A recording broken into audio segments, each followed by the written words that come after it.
Excuse me. Alright, so I'm going to test this tool out.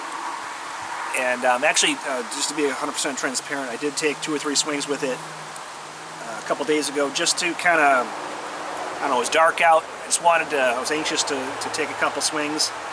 And I don't know for sure because, like I said, I just took a couple of swings and I wasn't really trying to do anything, but there are a couple issues that I'm anticipating already having to tear this tool apart and start over with it. But I figured I would do a little bit more today just to get an idea of if it was just because I was quickly testing the tool or if I need to make some adjustments. First of all, I know a lot of you have recommended that I shorten this copper rod here, and I'm thinking that you're right for a number of reasons. The reason I didn't was because I didn't have a drill bit long enough to sink this entire thing in there to only leave a little bit out.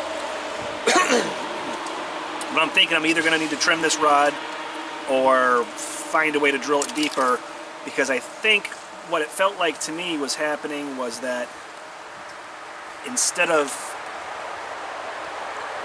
a real solid direct kinetic exchange between the rock and the tool, what was happening is the little bit of flex that I was getting because of the length was actually would be causing it to grip the platform, flex a little bit, and then pluck the flake off, which I don't know, I could probably get used to, but I just don't think it is optimal.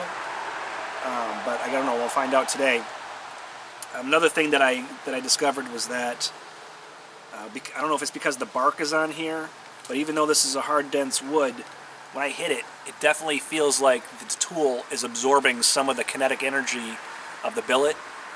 And some of that might be because I can't hit as close to where the edge of the tool is, because the copper bar is out, or the copper insert is out so far that I'm working inward. So it would be the equivalent of if I was using this issue stick that Dave sent me, instead of hitting it, right here, it'd be the equivalent of like hitting it back here, which I have experimented with, and I have noticed that the closer I hit it to the copper, the better results I get with that tool. So I'm guessing it's the same.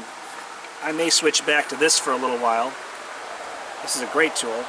I don't think I gave it enough use, but this also came from Dave Ten Bears. I think this might be the tool that he started with, or one similar to it. But I can hit really close to it. See the difference? So I'm not sure how that's going to work. This end is a little bit better, but this is going to take some offline practice, because I'm not used to even going to indirect percussion when a billet this size can be used. So, and what I've been thinking about too is I may actually buy another set of these and use them for direct percussion billets, because they felt really good in my hands, and I think that you could really do some excellent thinning with those. But today, we're going to take this piece of Rainy Buttes. I wish I had some different material to use. I really hate wasting this, and it's pretty gnarly to use, but it's all I have right now. I have a little bit of Flint Ridge, but I don't want to use it because I only have about 4 pieces left, and I don't think I'm going to probably get any more anytime soon, if ever.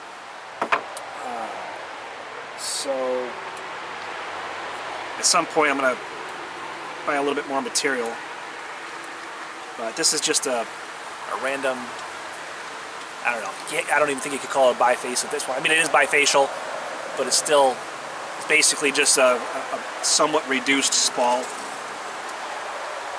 So what I want to find out today is a couple things. I want to find out if the tool itself seems to be absorbing kinetic energy and I need to get something a little bit more dense, or maybe take the bark off, and if I can adjust to hitting the tool a little further back than where the copper is.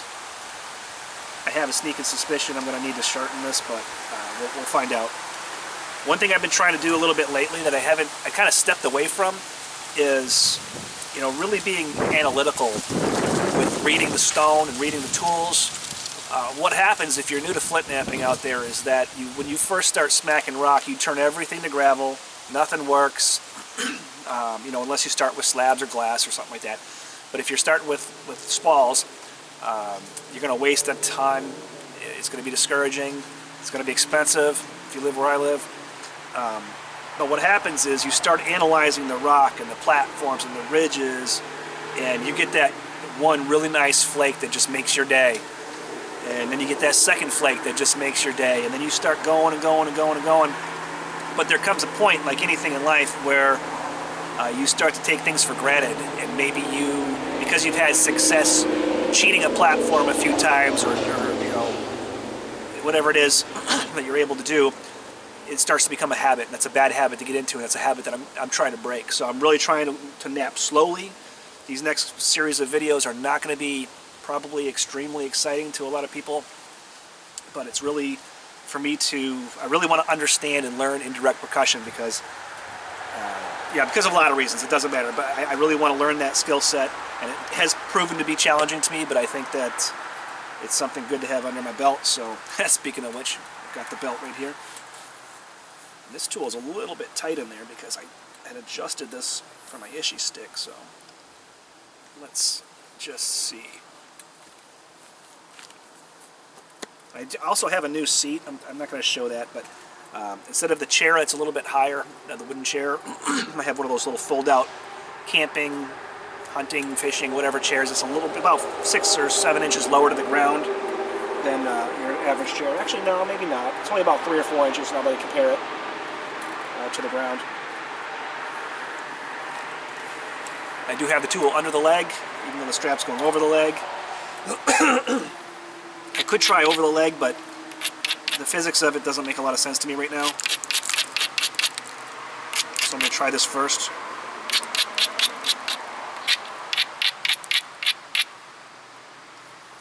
I am going to wear a glove though, because indirect is new to me. And I banged my hands up pretty good in the process of it. So I can already tell I need to do some trimming. Use the baby bopper. Just doing straight down strokes. Just trying to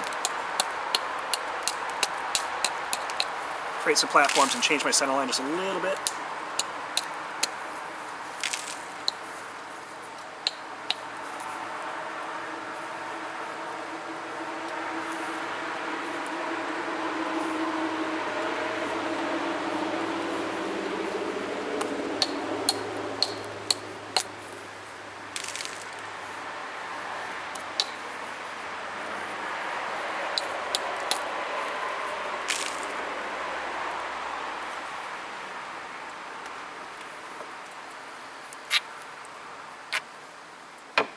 Still not a great platform.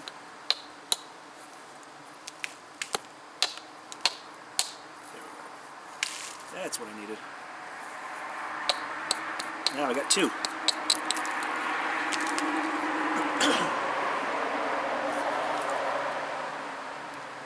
I'm going to try and take the junky one first.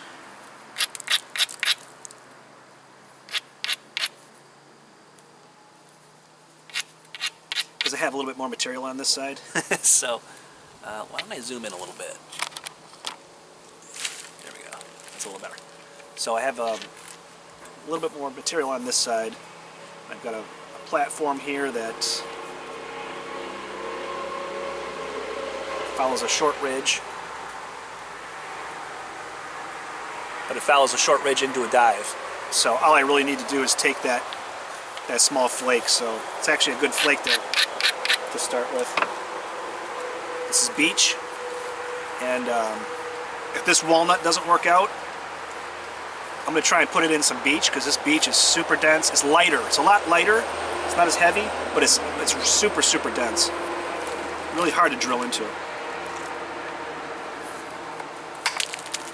Yeah, see, you got a big, took something off, but I got a big step out of the deal. You can kind of hear that noise too. That noise just doesn't sound good. Got another platform over here. That one was a little better. That took a flake. That one was a lot better, actually. But man, look at that nasty hinge I made. This is just going to be practice. I'm not sure I'll get something. Well, I could still shrink this down and get something out of this. I shouldn't be that way.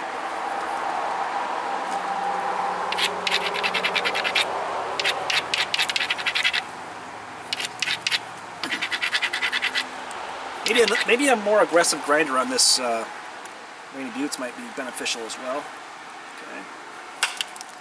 Oh, got a flake that time too. All right.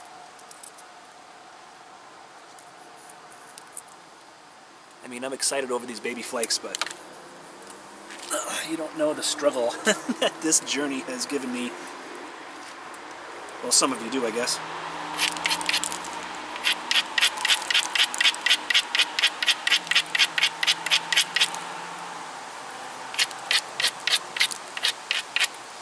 So far, keeping the tool a little bit, you know, closer to my leg. Not closer to my leg, that's the wrong way to put it, but putting less of the tool coming out of the bend of my leg and more towards the back.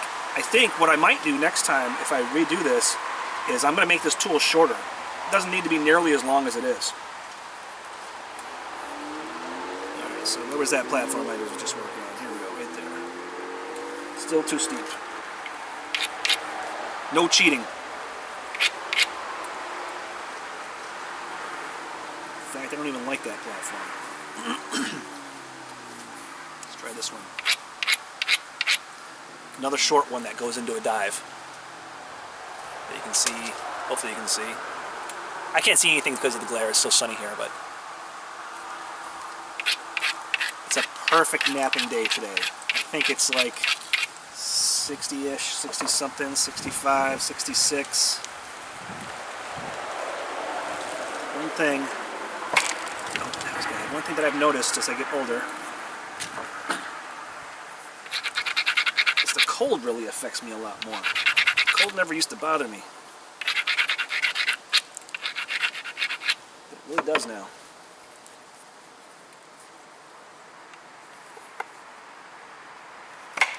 Nope, that was a slip. That was a bad strike on my part. Didn't have my leg tightened either. All kinds of stuff going on with that one.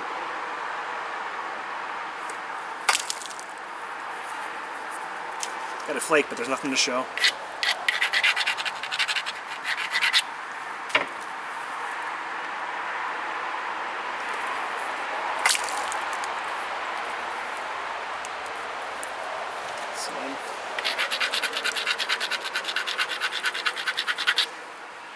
I think I was too high on the platform and too flat.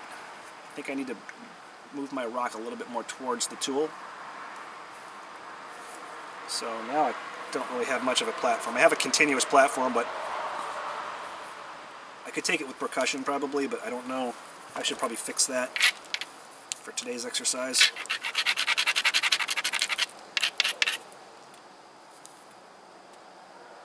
I don't know. I'm going to try it. Because there's a ridge right there. Let's just see what happens. Yeah, when I hold it differently like that, I got the flake. That's one of the problems that I'm doing. That's one of the things I'm doing wrong. And look at this too. So, Dave, you'll appreciate this because this goes back to what you and I were discussing the other day. This flake came off, and I lost almost no width. Almost, in fact, I can't even, there's no measurable difference in the width of that platform. I mean, and the width of that biface with the flake on it, or with the flake off. And when I slide it, you can't tell a difference. So this tool's working a little bit better than I had expected.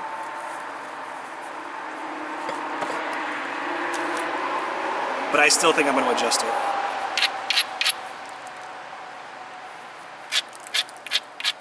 So it's still a learning curve for me because when I nap off my leg,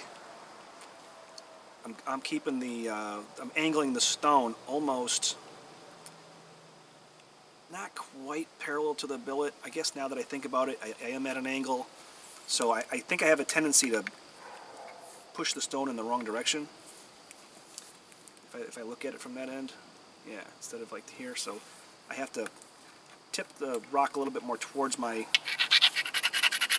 tool.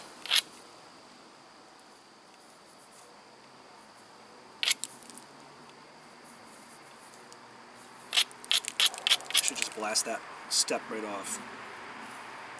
But I'm not going to. Like I said, this is going to be a learning piece for me. I'll get something out of it, but actually, why not? Let's get rid of that step.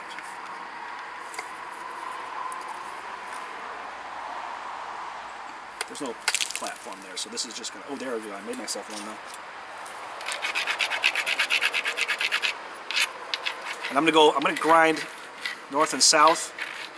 That way I get those scratches that, you know, go north and south, so when my billet or my tool comes in contact with it, it has a little more grip.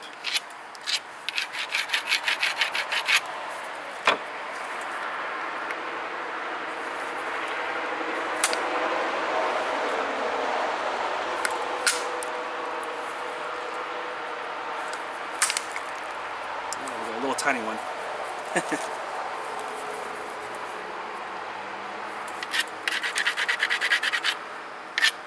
And I'm making sure, or I'm trying to anyway, to make sure that I'm squeezing with my leg before I strike, so that this billet, I keep calling it a billet, this tool is secure as possible, because obviously if it's not, that will cause me problems too. So some of this, it's just building good habits. I need a little bit more on that one, okay. So I'm going to use some direct percussion just to clean this up.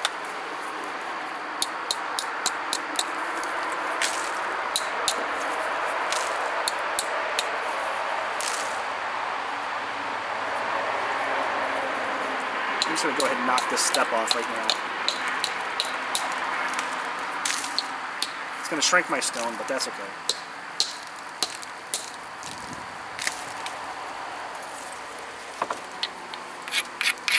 I might not knock the whole thing off, but at least enough to where I can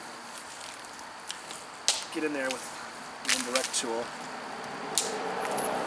Look at those flakes. Gotta stop. We're working indirect today, not direct. I'm gonna leave this little, leave that step the way it is right there, because it looks like I can sneak in there. I can't see a dang thing. Okay, it looks like I can sneak in there in that what's left of that step and undercut it on this side and probably on the other side as well. I know for sure I could do that with direct, but I'm guessing I could probably do that with indirect too. I mean, I know it's possible, but I'm guessing that I personally could do it. I don't know for sure.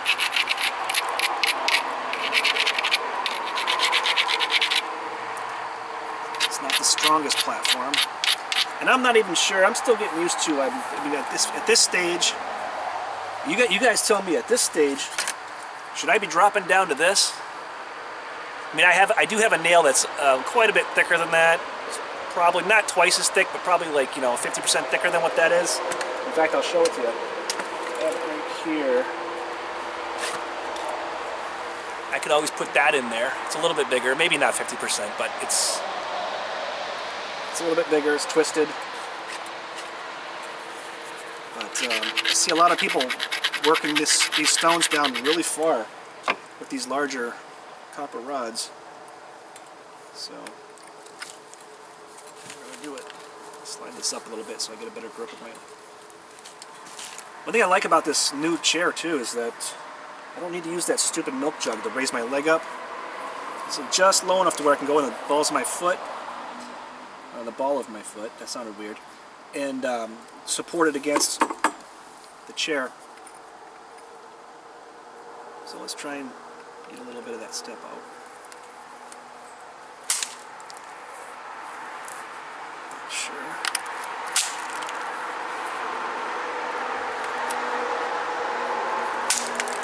Okay. So I'm wrong. Sometimes there are times when you need to tip the rock away from the tool. And that would make sense, especially when there's some going into that step. That would make a ton of sense. Why would I tip it towards my leg when I have such a shallow, not shallow, that's the wrong word to use. What's the opposite of steep? Not steep. I'm just going to say not steep. When I have that not steep, that sounds so dumb, platform. Okay, that makes sense.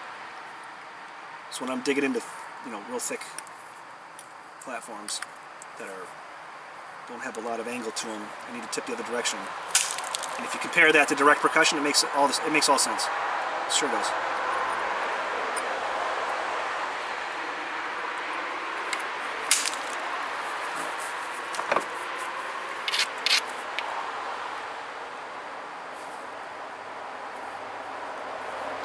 That side's ugly. I'm going to leave it for now and just,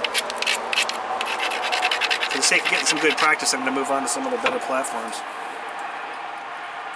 Okay, so now I have a decent platform with a ridge. Right there. So I'm thinking, just tip it ever so slightly towards,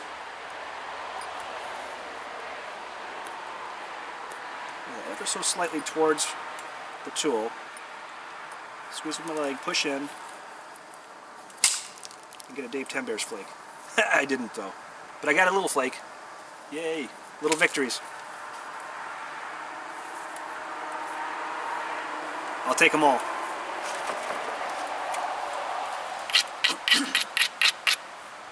Life is all about little victories. I'll take little victories all day long over one big one and a bunch of miserable failures. I might not have squeezed enough on that last one too with my leg. Still building these habits. There we go. Oh, no, guess not. Maybe it just disappeared. Okay, that was a good one. It fell apart, but it took a flake.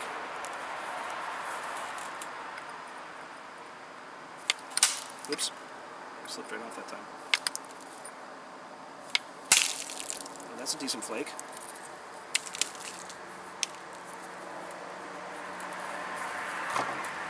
I'm not going to be impatient. I'm going to fix my platforms.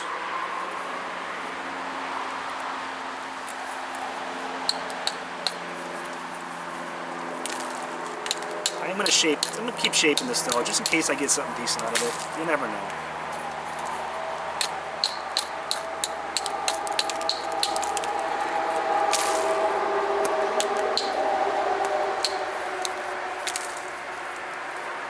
Ooh, I really want to take this one, but I'm not going to.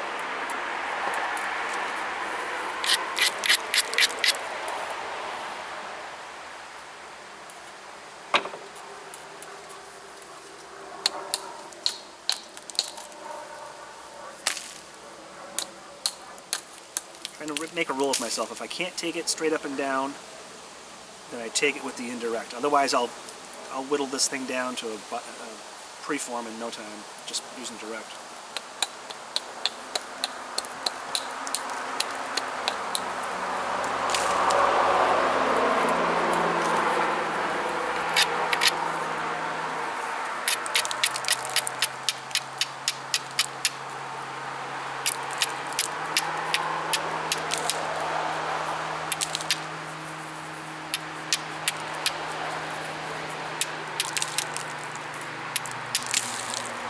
I took a flake that time.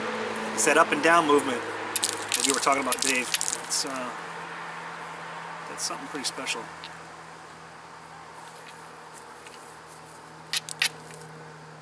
I've watched that video of Jack Crafty's probably 3 times now.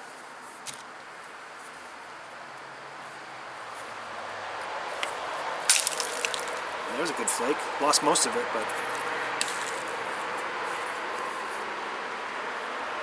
a lot of it was there. If you haven't seen that video, go watch it. It's Jack Crafty's probably not last video, but it's very, very recent, and it talks about a really interesting method of, I'm not going to go into it because there's no need to, but of taking really thin flakes. And there's people that can do that with boppers too. I mean, but to see it done with a hammerstone is pretty cool, and to see that technique is pretty cool. I mean, if you take a bopper like, where is it? I got it here somewhere. Need to go through my tools.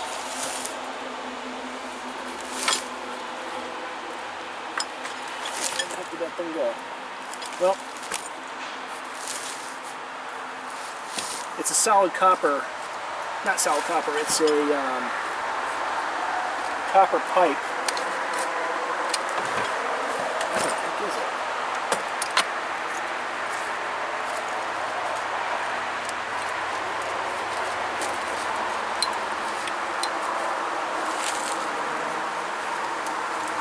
Yeah, here it is right here. It's a copper pipe with a small plumbing cap on it. And what Trey does is Trey McCord makes these, and I'm sure other people do too, is he'll fill the whole thing up with lead to about here, and he takes another dowel and he'll stick it in there, and it spreads the rest of the lead probably to about here. So it's kind of a cross between a solid copper and a lead head. It's not nearly as heavy, but you use this thing and you can take paper thin flakes with it. It's crazy. I don't use it nearly as much as I probably should. I mean, I don't flint knap as much as I nearly should, or nearly as much as I should, but hey, no excuses. Ouch. Yeah, it's something to my elbow. I don't know if it's flint knapping or what it is, but let's see here. So where are we? This nasty side right here. Oh, that's a decent flake. He gave me another hinge, but at least he got rid of that real nasty one.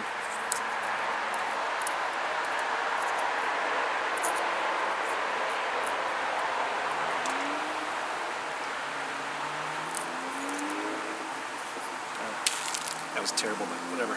Just trust me. It took a flake. And I'm working on these hinges because I just can't help myself.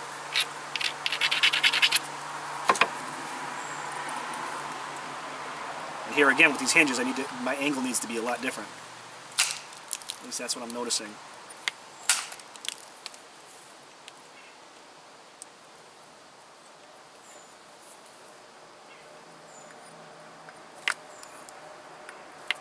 Kind of starting to cheatle again a little bit.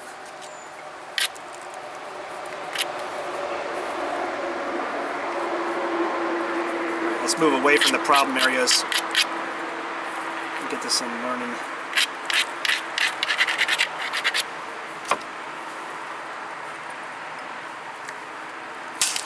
There we go. That took a good flake.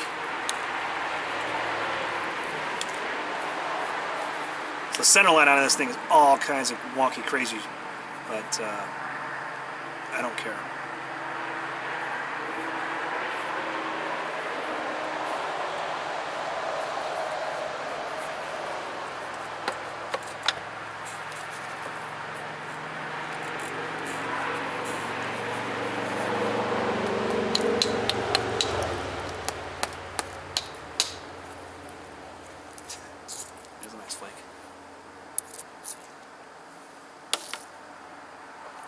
But it wasn't indirect, so it doesn't count.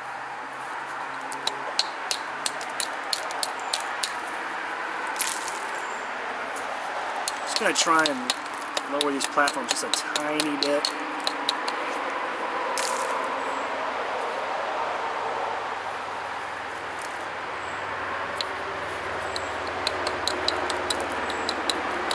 Just barely.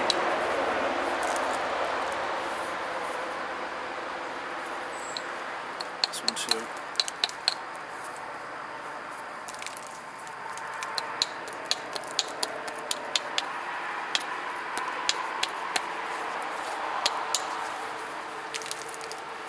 That will give me the most optimal opportunity to succeed with this. I really do like this material. It's just not the easiest to... It's very brittle. It's not that it's hard to work, it's just real brittle. Most of it is anyway. Every once in a while you come across a really good piece. It's still not as low as I would like it.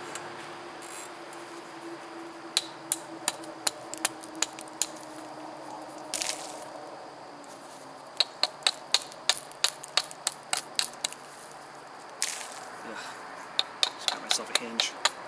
Or a step, rather.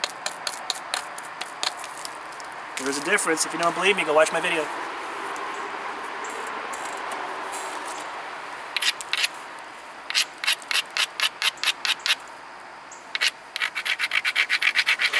forth, get a good grind. Let's go to work.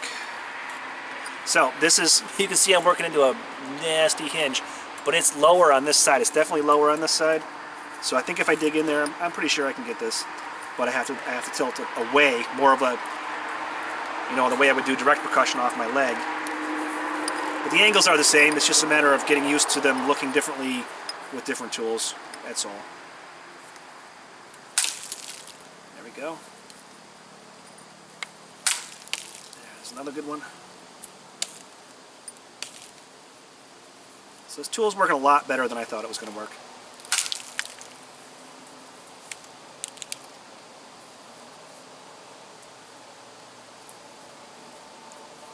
There's one right there that wants to be taken.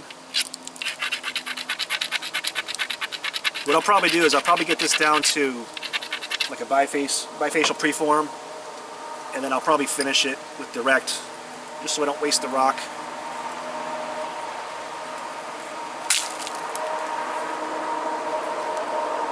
I think I chickened out on that one. I don't think I struck all the way on that one. Let me know what you guys think. It felt like I kind of shortened it instead of going all the way through.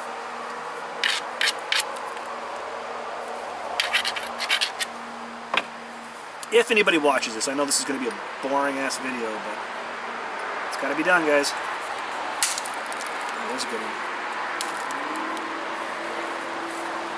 Give myself another hinge, but that's okay. I seem to be able to work those hinges out. I had a piece the other day. I worked a nasty hinge halfway. It was a bad one. I worked it out with pressure. It was really satisfying. Okay, there we go. So that was a much bigger flake. I'm sorry, here, maybe I think it's this one right here. And what I noticed is that, see if I can get it back on there. I don't know if that's the flake or not, but anyway, it was a flake about this size. And what I noticed is I was reminding myself again, squeeze that leg. Squeezing that leg makes all the difference. And I think you talked about that recently too, Dave, on your last, or one of your last videos. I can't keep up with your videos. You make so many of them. Let's see here. Look at the rock and see what needs to be done and what it wants to do. Whew, this one side is just nasty. But luckily for me, this other side needs some trimming. Well, I guess they're both about the same. That's okay. I'm going to take the ones that give me good platforms so that I can get some practice. There we go, another good flake. Or decent, rather. This is more of a continuous platform, so I don't have any isolated nipples or anything like that to take.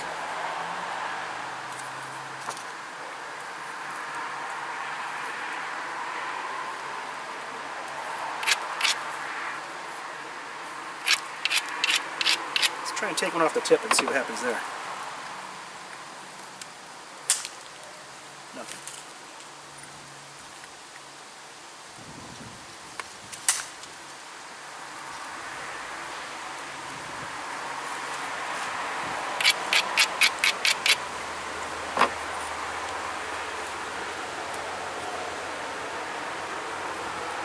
One more time. Alright, I'm going to move on.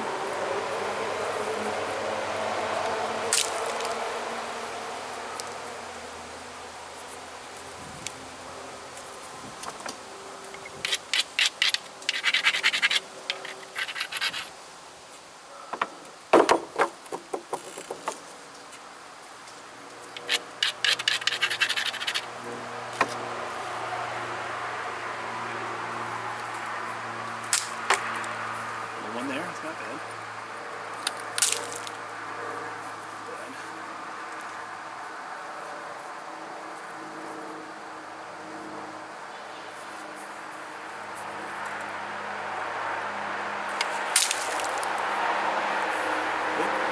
That one was a little aggressive. I am noticing that I'm getting short flakes, so because I can see I'm building convexity in the middle here, which I always. No, it always bothers me, but then I see, and I hate to, you know, I hate to keep filling your head with hot air, Dave, but I'll see your videos where the same thing happens and you're getting that convexity in the middle with these big pieces, but you always flatten it out when it comes to be a point. So I think I need to just let that go and keep working step by step.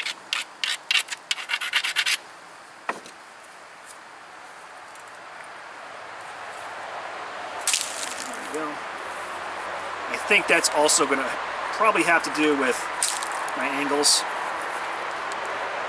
As I play around with angles, I'll probably get that light bulb moment. But yeah, right now you can see just from looking at the rock that I'm getting pretty short flakes. Nothing that's going halfway, that's for sure. I mean, some that might be close, but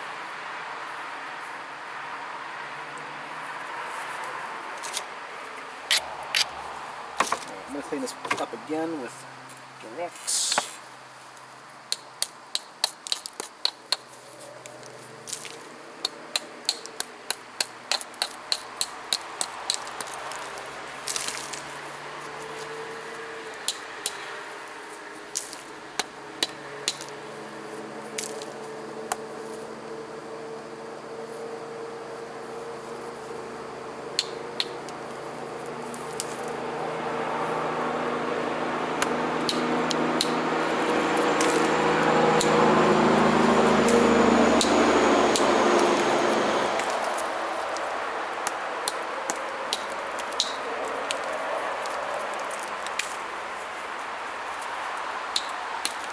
I know, I'm doing more than cleaning it up. I'm taking flakes. Cut me some slack.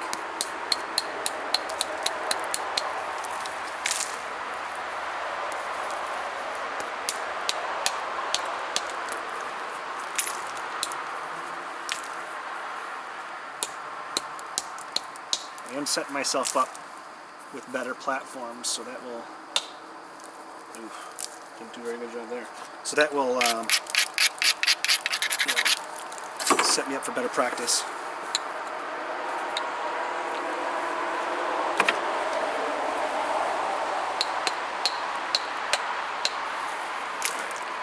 maybe we'll leave it at that. I want to leave some of that gnarliness in there because that's part of the practice.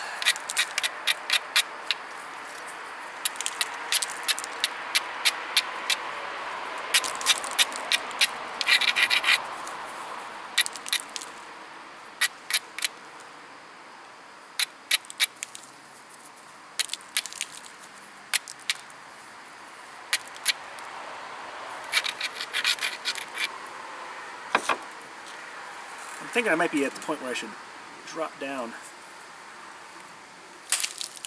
to that other smaller nail.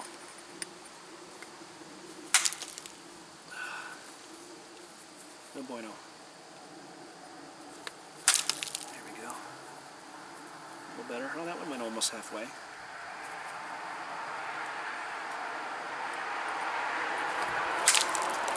I think I chickened out on that one again. I think what it is on those kind of those crappy platforms, not crappy platforms, but the more challenging platforms. I'm a little bit more concerned about smacking my hand. Now that one went good. That one went halfway. I got to step out of the deal, but that's all right. I can get that off, no problem. I can get that off with a pressure flaker if I needed to.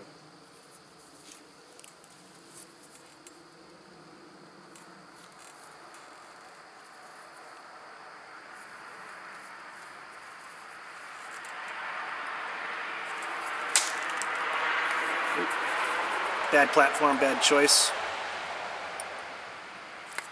Going back for more punishment right there.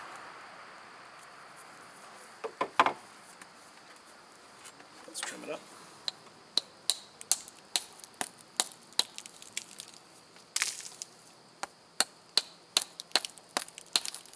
And I bet a lot of those bad platforms that I'm hitting are just a result of the convexity that I'm forming with the poor flaking that I'm doing. Oh, and look at this. Look at this.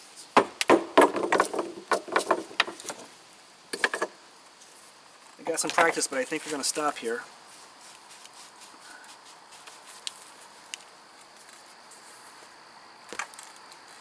because you guys are right. Look at that big old split. It's all the way down to here. So I either need to wrap that. If I wrap it, I just feel like when I hit it, that binding is going to absorb some of the energy from the billet. But I guess I don't have a choice, do I? I could try and find a harder wood, but I have a feeling the same thing's going to happen. So let's just hope I didn't bend my copper insert so I can put it back in something else. I don't think, oh, there it goes right there. Check this out.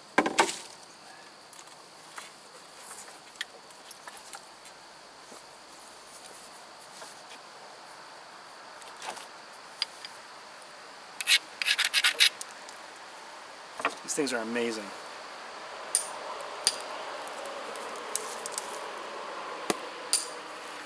Oop. Not my technique though.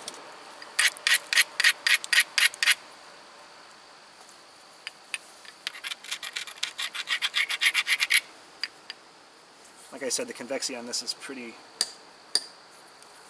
bad, so not sure what I'll get out of this. Look at that flake.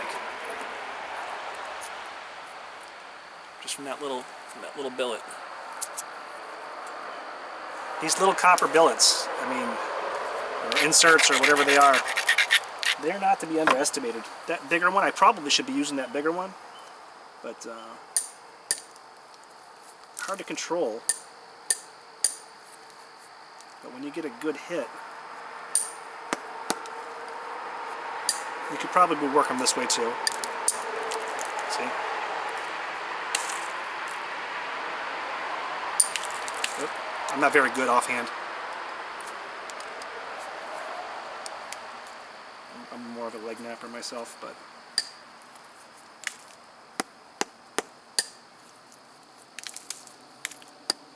and these aren't really long flakes because I'm still getting used to using the copper as a billet as well. This thing's all kinds of ugly, but I had a lot of fun today, so I'll be back with this piece. I'll probably clean it up with a direct percussion, something a little bit bigger than this. I'm just experimenting with this, getting flakes with this little billet as well. But I'll recycle this and use this for my next indirect percussion.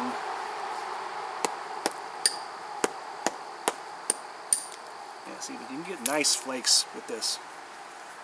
I wonder how it works for cleaning up.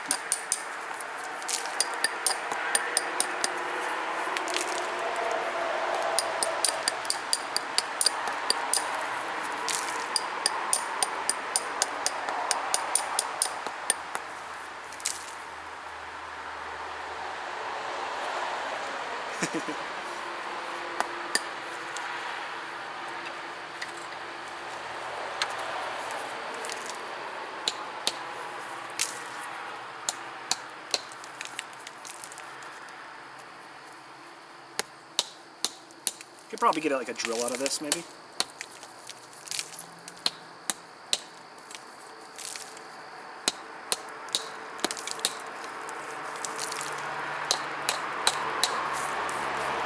Alright. So now this is just getting boring, so I'm going to go ahead and